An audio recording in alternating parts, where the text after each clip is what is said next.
Topic था उसमें हमने तुम लोगों को बताया था कि गुणोत्तर श्रेणी होती क्या है। गुणोत्तर श्रेणी के बारे में स्टार्टिंग हो चुकी थी और वो स्टार्टिंग जो हुई थी उसकी डेफिनेशन हुई थी और एक चीज सार्वनुपात क्या होता है ये हुआ था। फिर गुणोत्तर श्रेणी का यनवा पद, प्रारंभ से यनवा पद और अंत से यनवा पद क्या होता है वो हुआ था। और उसके बाद सामान्य रूप में गुणोत्तर श्रेणी क्या होती है शायद ये भी हुआ था। ठीक, तो सामान्य रूप में गुणोत्तर श्रेणी की अगर हम बात करें तो ये होता है A R square A R cube ऐसे डॉट डॉट डॉट। उसके बाद जो है ईद की बात हुई थी जहां पे आर सार्वनुपात है गुणोत्तर श्रेणी का और ए क्या है प्रथम पद है, ये बात हुई थी। फिर उसके बाद प्रारंभ से गुणोत्तर श्रेणी का यनवा पद टी एन बराबर ए आर की पावर एन माइनस वन ये होता है हुआ था। फिर अंत से गुणोत्तर श्रेणी का यनवा पद टी एन डैश बराबर जो होता है एन बटे आर की पावर एन माइनस वन। यहाँ जहाँ ए इस वाले सूत्र में ए प्रथम पद है, आर सार्वनुपात है, एन पदों की संख्या है, टी एन कौन सा पद है ये, और ये प्रारंभ से यल है, यल जहाँ पे गुणोत्तर श्रेणी का अंतिम पद है तो ये होता है। इनकी चर्चा की थी।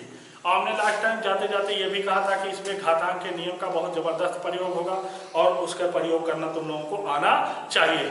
तो पहले चूंकि समांतर श्रेणी तुम लोग कक्षा 10 में कुछ ना कुछ चीजें पढ़े थे इसलिए हमने बहुत बेसिकली ना स्टार्ट करके थोड़ा सा हाई स्कूल के जो लेवल का था उसे से लेकर के ऊपर हाई स्कूल से ही लेवल के थोड़ा सा जो ऊपर था वो लेकर के स्टार्ट किए थे। और स्टार्ट करने के बाद हमने देखा कि क्या क्या चीजें समांतर श्रेणी में और हो सकती हैं। बाकी बहुत से क्वेश्चन तुम लोगों के बुक में होंगे, हो सकता है जो तुम लोग ना भी किए हो हम ना भी करवाए हो, लेकिन तुम लोग उसको देख सकते हो, बता सकते हो हमको कि ये नहीं आया, हम उसको हल करवाएंगे समांतर श्रेणी से आधारित। तो अब हम गुणोत्तर श्रेणी पे आधारित एकदम बेसिकली बात करने चल रहे हैं, बेसिक से एकदम शुरुआत से। ठीक, तो जैसे कैसे क्या है ये चीजें ध्यान देना है। अब जैसे हम इसी पे आधारित पहला क्वेश्चन उठाते हैं, आई बात समझ में? क्वेश्चन निम्नलिखित में कौन कौन सी गुणोत्तर श्रेणी है? गुणोत्तर श्रेणी है। आइए नंबर 1। ठीक, इनकी चर्चा हम कुछ करते हैं। नंबर 1 2 कामा 2 रूट 2 कामा 4 कामा डॉट डॉट डॉट। नंबर 2 ये हो जाएगा 6 3 फिर 0 dot dot dot. Number 3 128 64 32 dot dot dot. Number 3 4 4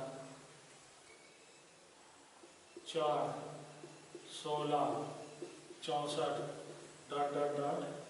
number 5 3 8 13 dot dot dot. ये अब ये हमने कुल मिला जुला के 5 श्रेणी लिख दी है। तो सबसे पहले से हमको ये आना चाहिए कि हम ये गुणोत्तर श्रेणी है कि समांतर श्रेणी है या कुछ और है, ये पहचानना आना चाहिए, ये पहचानना आना चाहिए। अच्छा, पहचानने का तरीका क्या है? अब भाई श्रेणी खाली दी है, सबसे पहले चीज गुणोत्तर है कि समांतर है या अदर कोई सीरीज है, इसको पहचानना है। इसको पहचानने का जो तरीका होता है सिस्टमेटिक चेक करिएगा। पहले हम समांतर के लिए चेक करेंगे। तो आइए समांतर के लिए जब हम चेक करेंगे दूसरा माइनस पहला, तो यहां अगर देखें तो 2 रूट 2 माइनस 2, हम 2 कॉमन ले लेंगे, रूट 2 माइनस 1 अंतर ये आएगा। चलो यहाँ फिर यहाँ का भी अंतर वही है तो इसके अंतर के लिए इन दोनों के लिए क्या हो जाएगा 4 माइनस 2 रूट 2। यहाँ अगर हम कॉमन ले लें 2 भी ले लें, रूट 2 भी कॉमन है तो रूट 2 माइनस 1। चलो ये और ये आया क्रमागत पदों का अंतर। क्या ये समान है? नहीं समान है क्योंकि रूट 2 का डिफरेंस है, तो इसलिए समांतर श्रेणी नहीं है, इसलिए समांतर श्रेणी नहीं है। तो समांतर नहीं है तो चलिए फिर भाई गुणोत्तर की तरफ चेक करते हैं। गुणोत्तर की तरफ चेक करने के लिए क्या करेंगे भाई, दूसरा पद मतलब 2√2/2 कट जाएगा, कितना आएगा, √2 आ गया, इतना बटे इतना। चलिए फिर 4/2√2 मतलब तीसरा बटे दूसरा करते हैं। इनका मामला देखा जाए 2 गुणे √2 4 को तोड़ सकते हैं ना ऊपर, पूरा वही तो आएगा और जाएगा 2√2, ये बराबर क्या आ गया √2। अब यहाँ पर और यहाँ पर देख रहे हो कर्मागत पदों का अनुपात समान है। कर्मागत पदों का जब अनुपात समान होता है तो वो गुणोत्तर श्रेणी होती है, ठीक। और उसका सार्वनुपात क्या है, यही जो संख्या आती है।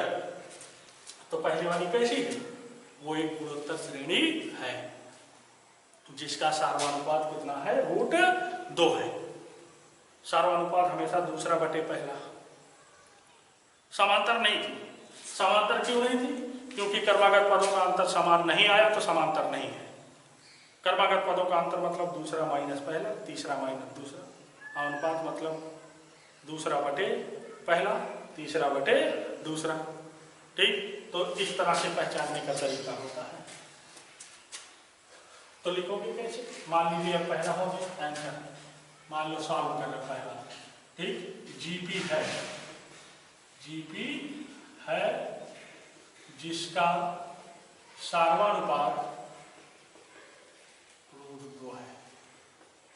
दूसरे के लिए चलिए पहले चेक करते हैं, पहले देखना इतना माइनस इतना, 3 माइनस, पहले समांतर के लिए चेक करेंगे ना, तो आएगा 1/2, ठीक है। नहीं 1/2 नहीं, अंतर पहले चेक करो, आएगा -3, फिर इतना माइनस इतना करोगे -3। यहाँ देख रहे हो कर्मागत पदों का अंतर समान आ रहा है, सार्वांतर मतलब आ रहा है कि, तो ये जीपी नहीं है, जीपी नहीं है मतलब गुणोत्तर श्रेणी नहीं बल्कि एपी है और दूसरी जीपी नहीं। तीसरे में क्या होगा, 64/128 1/2 आएगा, ऐसे यहाँ पर भी 1/2 आएगा, दिखाई दे रहा है। तो ऐसे तीसरा वाला लिखोगे जीपी है जिसका सार्वनुपात 1/2 आएगा। चेक कर सकते हो तुम। चौथा वाला ये भी जीपी है, अपना इसी तरह चेक कर लेना। और पांचवा वाला ये जीपी नहीं है, ये गुणोत्तर श्रेणी है और नहीं है, समांतर श्रेणी है, ठीक। तो इस तरह से इसको पहचानोगे। और बाकी लिखने का तरीका ऐसे जैसे 2 लिखे हो, फिर तीसरा चौथा लिख देना ऐसे जो है, फिर पांचवा लिख देना, ये चीजें। तो उम्मीद है कि इसको भी करोगे, ठीक। अब आगे आइए कुछ क्वेश्चन देखा जाए। और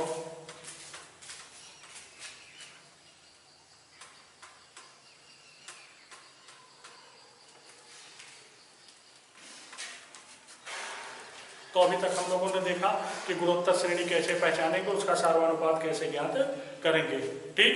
अब आगे क्वेश्चन देखो, क्वेश्चन हम श्रेणी करके लिखेंगे। क्वेश्चन जो है हम श्रेणी करके लिखेंगे, ठीक। तो श्रेणी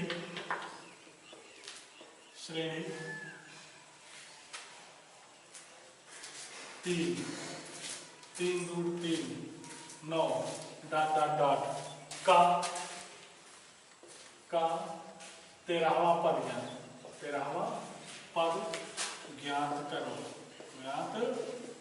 करो।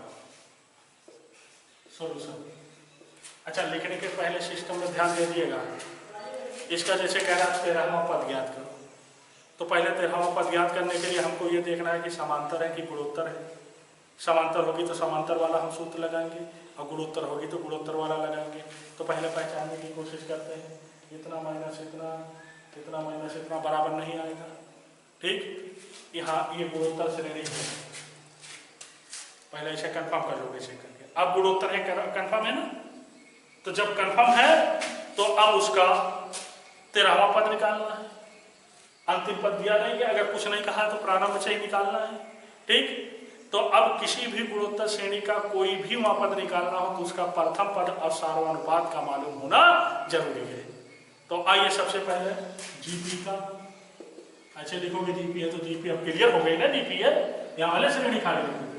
जीपी का प्रथम पद ए बराबर कितना है 3, सार्वनुपात आर बराबर कितना, अरे भाई दूसरा बटे पहला करोगे √3 है तो आएगा √3। बराबर कितना दिया गया 13, ये दिया गया। ठीक, ऐसे सिस्टमेटिक जो है पहले कंफर्म है तो नीचे लिखोगे। इसलिए जीपी का 13वां पद T13 भाई T9वां पद में Tn होता है T13 ए मतलब प्रथम पद मतलब 3 गुणे आर मतलब √3 की पावर n-1 मतलब 13-1 उसी सूत्र में सेट कर दिए ना, ये हो जाएगा 3 और √3 की पावर 12, ये वही 12 में से ये जाएगा। अब इसी को कैलकुलेशन कर देना, घातांक का प्रयोग हमने कहा था अच्छा तरीका से आना जो आएगा लास्ट में जो है T13 बराबर अपना कैलकुलेशन कर लेना यही, और उसके बाद नीचे आंसर लिख देना जो आएगा वो आंसर। मामला समझ में आया होगा। ठीक, तो इस तरह से गुणोत्तर श्रेणी का कोई भी पद निकालना है तो उसको निकाल सकते हैं। यहाँ देख रहे हो ना घातांक का प्रयोग है। अरे भाई इसको हम अभी 2 गुणे 6 कर लें, 2 इसको आएगा तो खत्म कर देगा, 3 की घात 6 मिलेगा तो अपना 3 की घात 7 और उसके बाद उसका गुणा उड़ा करके देख सकते हैं। ठीक, अब इसमें भी आइए कुछ वर्ग को दिया जाए, इस पे वर्ग को दिया जाए। एक चीज याद रखिएगा, हमने कह रखा है कि सबसे पहले हमको ये पहचानना है कि ये गुणोत्तर है कि समांतर है। ठीक, अब क्वेश्चन मिक्स भी हो सकते हैं या खाली गुणोत्तर के हो सकते हैं, खाली समांतर के भी हो सकते हैं। ठीक, तो तुम लोग पहले उस चीज को पहचानोगे फिर उसके बाद हल करने की कोशिश करोगे कैसे सूत्र कैसा लगेगा। आइए देखें वर्ग श्रेणी हो जाएगा कितना 16 4 1/4 डॉट का 19वां पद गया। क्वेश्चन नंबर 2 श्रेणी 32 22 12 डॉट का ठीक 12वां पद गया। क्वेश्चन नंबर 3 श्रेणी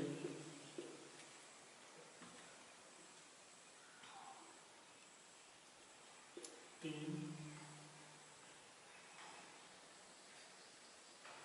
12 48 डॉट का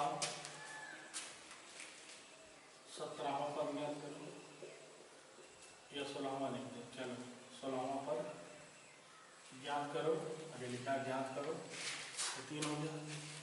ठीक, क्वेश्चन नंबर 4 चलो श्रेणी याद देना श्रेणी -2 फिर 4 -8 डॉट का 14वां पद ज्ञात करो। ठीक, ये 4 क्वेश्चन हुए, ये 4 क्वेश्चन हुए। फिर क्वेश्चन नंबर 5 श्रेणी इसको भी देखिएगा 5 10 15 डॉट का 12वां पद ज्ञात करो, 18वां पद ज्ञात करो। तो ये 5 क्वेश्चन है।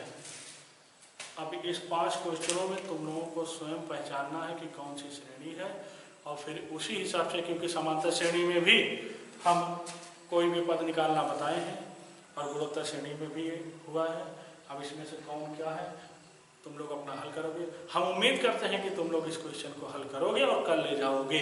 अगर मान लो भाई तभी कोई दिक्कत आती है तो उस अपनी दिक्कत को जो हमारे नंबर पे सेंड करिएगा कि हाँ ये प्रॉब्लम है, इसको देखा जाएगा।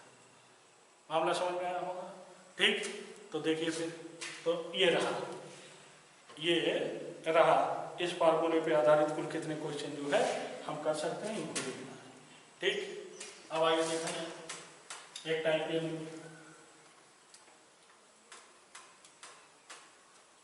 देखो जैसे जैसे समानता श्रेणी में तुम लोग देखे थे वैसे वैसे ठीक उसी प्रक्रिया पे हम क्वेश्चन गुणोत्तर श्रेणी में भी हल करवाएंगे, ठीक उसी क्रम में। जैसे पहली चीज क्या हल हुई थी, पहला यही तो हुआ था कि कोई भी पद विज्ञान करना, ठीक। उसके बाद उसी पे आधारित था कि कौन सा पद फलाने हैं, याद आ रहा होगा या सोचोगे तो याद आ। अब इस पे आधारित क्वेश्चन जो है हमको यहाँ मिलेंगे कि कौन सा पद फलाने हैं, कहेगा श्रेणी इतने इतने का कौन सा पद फलाने हैं। आइए देखें फिर कि कौन सा पद फलाने हैं या पदों की संख्या क्या है, ठीक। तो आइए क्वेश्चन हम इसी क्रम में करते हैं, उसके बाद एक तुम लोग देते हैं। अब आइए एक क्वेश्चन और क्वेश्चन श्रेणी 2,8, 32, का कौन सा पद 13, 10, 72 है। ऐसे तुम लोग समांतर श्रेणी में भी देखे होंगे कौन सा पद फलाने हैं।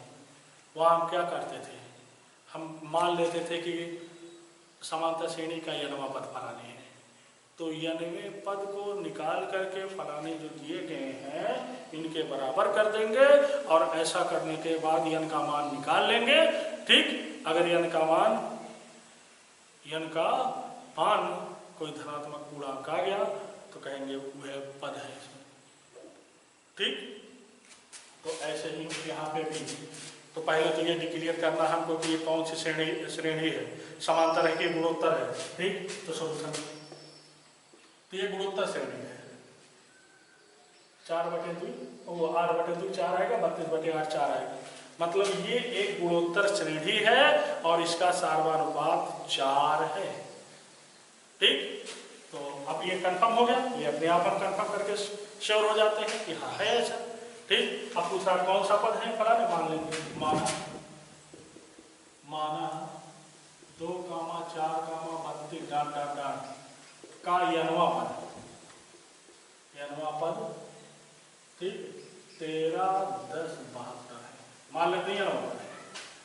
तो अब अगर मान लिया इस श्रेणी का यनवा पद इतना है तो इसलिए इसका यनवा पद मतलब क्या, ए मतलब 2 गुणे ए इंटू में आर की पावर, अब आर की मतलब ये 8 है, ये आर का मतलब 4, ए आर की पावर, यन नहीं मालूम है वह निकालना है, ए आर की पावर n -1 बराबर 13, 10, 72 होगा, ठीक। अब आइए यन वाले को एक तरफ बाकी सबको एक तरफ, क्योंकि यन का मान निकालना है, तो इम्प्लाई दैट 4 की पावर n -1 इक्वल टू 13, 10, 72/2 ये हो जाएगा, 2 से 1 कट जाएगा, 2 छक 12, 1 बचा 11 हो गया, 2 पंजे 10, 1 बचा 10 हो गया, 2 पंजे 10, 2 तिहाई 6, 2 छक 12, ठीक। अब देखिए इम्प्लाई दैट, अच्छा इसको देखो 4 को हम 2 की पावर 2 और पूरे की पावर n -1 लिख दें, कोई दिक्कत नहीं, ठीक। अब इसको भी देखो, ये सम संख्या है ना, 2 की पावर n के रूप में इसको लिखा जा सकता है।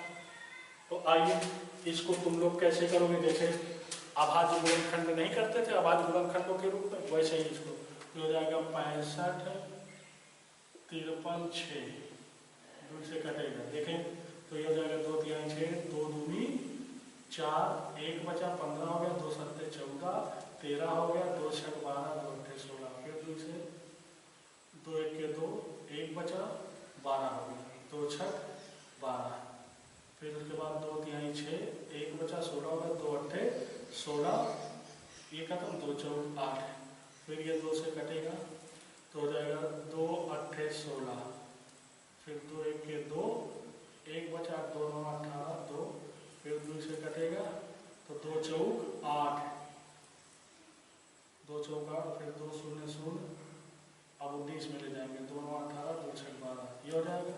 फिर 2 से देखना 2 दूनी 4, फिर 2 शून्य शून्य, 2 दूनी 4 नहीं 2 चौक 8, 2 चौक 8, 1 बचा 2 अट्ठे 16, फिर 2 से, फिर 2 एक के 2 शून्य, फिर हो जाएगा 2 दूनी 4 2 चौक 8, फिर ये 2 से 2 पंजे 10, 2 एक के 2 2 दूनी 4, फिर 2 से तो ये हो जाएगा 2 दूनी 4, 1 बचा 11 हो गया, 2 पंजे 10, 1 और 2 से 12, फिर 2 से 128, फिर उसके बाद फिर 2 से 64, फिर 2 से 32, अब इसके आगे यहाँ ऊपर चले जाओ, फिर 32 को जब काटोगे तो 16, फिर 2 से जब काटोगे तो 8, फिर 2 से जब काटोगे तो 4, फिर 2 से करोगे 2, फिर 2 से काटोगे। मतलब इस तरह से इस रूप में ऐसे ही इसको अभाज्य गुणनखंडों के गुणनफल के रूप में व्यक्त करने के लिए हम बात करते हैं कि ऐसे करें। अब देखिए 2 की घात कितना बना, 1 2 3 4 5 6 7 8 9 10 11 12 13 14 15। हम ऐसा क्यों किए, ऐसा हम क्यों किए, ठीक, ऐसा इसलिए किए क्योंकि ये भी 2 की घात के रूप में हम बनाने जा रहे हैं, तो उधर वाले को भी 2 की घात के रूप में बनाने जा रहे हैं। अगर कहीं कोई मिस्टेक नहीं हुई होगी, कोई कैलकुलेशन में मिस्टेक नहीं हुआ होगा तो 2 की घात 1 2 3 4 5 6 7 8 9 10 11 12 13 14 15, तो ये हमारे पास हो जाएगा 2 की घात 15। इतना मामला समझ में। अब देखिए यहाँ पे ये क्या हो जाएगा जी, ये हो जाएगा 2 की घात 2 से गुणा हो जाएगा 2n - 2 बराबर 2 की घात 15। अब अगर आधार बराबर है तो घातें भी बराबर होंगी क्योंकि सब कुछ तो बराबर है ना, तो इसलिए 2 की पावर 2 भाई आधार बराबर है, आपस में भी बराबर है, तो घातें भी बराबर, मतलब 2n - 2 बराबर 15। तो यहाँ पे अगर हम देख रहे हैं जो n बराबर जो आ रहा है, अब भाई अगर गलती नहीं होगी तो इम्प्लाई दैट n बराबर हमको जो दिखाई दे रहा है 15 जो 17/2, तो क्या ये कोई पूर्णांक है, मतलब कोई पूर्णांक करेंगे है 17/2 तो नहीं, तो पदों की संख्या तो बटे जो है पूर्णांकों में होगी, पूर्णांकों मतलब धन पूर्णांक में या कहे प्राकृतिक संख्या में, तो n बराबर होगा। अब ये अच्छा, अगर ये खाली 17 आया होता तो हम कह देते 17वां पद है, या अगर ये 18/2 आया होगा तो 9 आ जाता ना, तो कह देते 9वां पद फलांगे, लेकिन यहाँ 17/2 आ रहा है, ठीक, तो इसलिए भाई अब इस हिसाब से यहाँ कोई भी पद नहीं होना चाहिए। फिलहाल आइए हम उत्तर देख लेते हैं, ठीक, उत्तर देख करके कंफर्म कर लेते हैं कि क्या है, पीछे प्रश्नावली में आंसर दिया गया होगा। 1 मिनट जो है लगेगा 6, हमारी किताब के हिसाब से कौन सा 10वां क्वेश्चन है, 10वां क्वेश्चन है, तो बाय द वे देखिएगा कहीं कोई मिस्टेक है इसको चेक कर लीजिएगा, ठीक, ये चेक कर लीजिएगा, चेक कर लीजिए, n बराबर 9 आएगा, n बराबर 9 आएगा, तुम लोग चेक कर लीजिए इस हिसाब से, ठीक, और उसके बाद हमें आंसर लिख दोगे। अगर मान लीजिए हम 9 आ गया, भाई हमारी कहीं कोई मिस्टेक अगर हुई है तो जाहिर सी बात है कि हुई है तो उसको चेक करना ही पड़ेगा। अब हम तो चेक करेंगे नहीं, तुम लोग चेक कर लीजिएगा, ठीक, तो n बराबर तो आंसर आएगा 9वां पद, 9वां पद, ये आंसर, ठीक, तो इस पे रहा एक क्वेश्चन। अब आइए इस पे भी वर्क तुम लोगों को दिया जाए, इस पे भी वर्क दिया जाए और उसके बाद देखते हैं क्या होता है।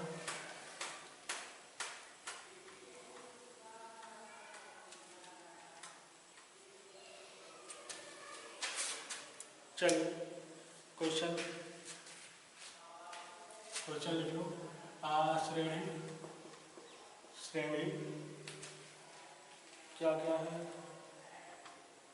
√3, 3 √3, डॉट डॉट डॉट का कौन सा पद 729 है। 729 है। एक क्वेश्चन युवा क्या है तुम लोगों के लिए, इनका मान उसी तरह निकालो जैसे निकालना बताया था। भले ही कैलकुलेशन मिस्टेक हो गई थी, लेकिन तुम लोग अपना कैलकुलेशन चेक कर सकते हो ये कौन सा पद ये है। ठीक, एक क्वेश्चन और ले लो। श्रेणी क्या दिया गया है, 2, 2, 4, डॉट डॉट डॉट का कौन सा पद 128। एक हो गया। क्वेश्चन नंबर 3 श्रेणी 2, 6, 18, डॉट डॉट डॉट का कौन सा पद 486 है। ये हो गया। ठीक,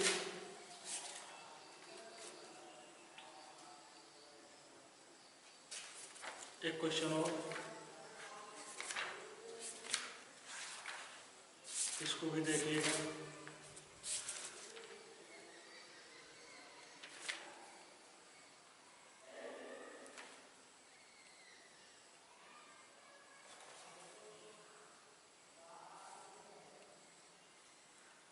यहाँ देखिए थोड़ा सा हम यहाँ एक चीज क्वेश्चन बना दें।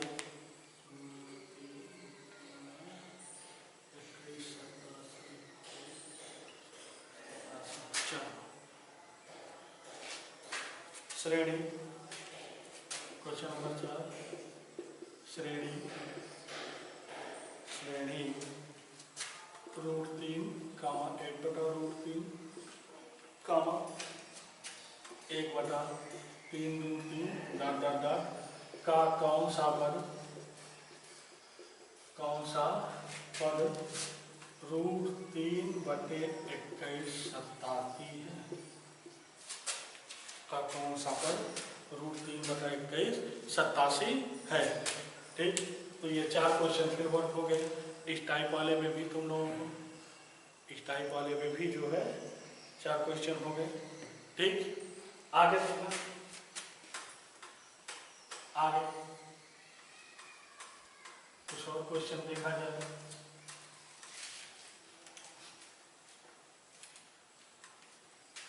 इस पे आधारित।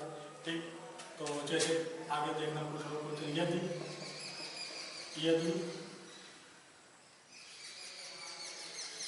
यक्ष का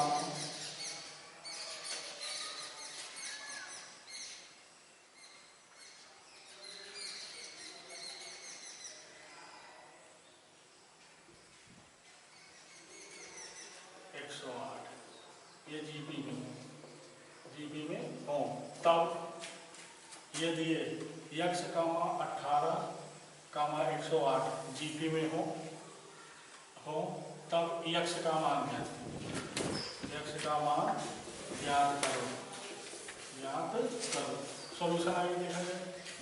याद रखिएगा, अगर 3 संख्याएं गुणोत्तर श्रेणी में हैं तो उनके कर्मागत पदों का अनुपात आपस में बराबर होता है। ठीक, यही होता है। तो सॉल्यूशन यहीं से स्टार्ट करेंगे। चूंकि यक्ष का 18, 108 ये जीबी में है। अगर ऐसा है तो इसलिए कर्मागत पदों का अनुपात मतलब 18/x बराबर हो जाएगा 108/18। यहाँ तक समझ में आया। अब यक्ष को निकालना है तो यक्ष वाला एक तरफ, बाकी सब एक तरफ कर दिए जाए तो इम्प्लाइड दैट ये हो जाएगा, मतलब दूसरा पद बटे पहला पद, तो ये हो जाएगा 18/18 बराबर 108 यक्ष। इम्प्लाइड दैट ये हो जाएगा 18/18 बटे में 108 बराबर। अब 100 लगेगा 18 के 18, 18 × 90, 18 छक्का 108, 18 छक्का 108, 6 1 के 6, 6 3 18, तो इम्प्लाइड दैट यक्ष बराबर कितना आएगा 3 आएगा। आइए इसको भी आधारित क्वेश्चन ले लो वर्ग के रूप में और इसको भी तुम लोग करिएगा। तो 3 संख्याएं अगर गुणोत्तर श्रेणी में है तो दूसरा पद बटे पहला पद बराबर होगा तीसरा पद बटे दूसरा पद। तो क्वेश्चन है वर्ग यदि 64 A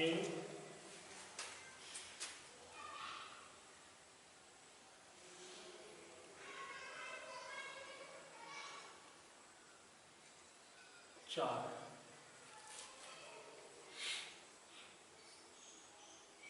ये जीपी में है, जीपी में हो तब ए का मान ज्ञात करो, तब ए का मान ज्ञात करो ये होगा।